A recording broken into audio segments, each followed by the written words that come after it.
It's March right now, and we're slowly approaching April. The weather's still cold outside, but we're getting some very warm days once in a while, which we have to think about our sump pumps and our basements flooding. So to prevent that, we have a new device here called the sump pump ice guard.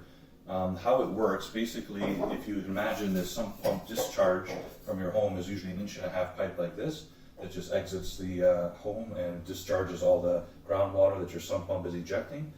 If that goes into another pipe or just onto the ground, we have to watch out for freezing situations, and if that pipe should be blocked through ice or any kind of snow buildup, we could have a situation where the sump pump cannot discharge the water and simply can't eject the flooding issue that you'll have in your basement.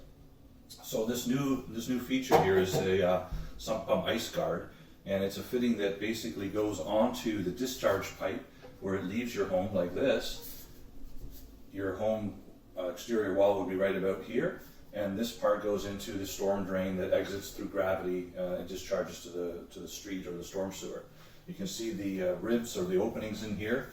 The idea of this is, should there be an ice blockage or a freezing situation and the water cannot go by gravity, it simply pumps normally and discharges overflowing here.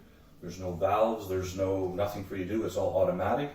It's a safety feature. When it's working without an ice blockage, the water just simply leaves the pipe, goes straight down and is removed through gravity, and you'll only see water overflowing when you have a blockage. And that could be checked out or simply just left until the weather warms up and that melts, and then you're good to go.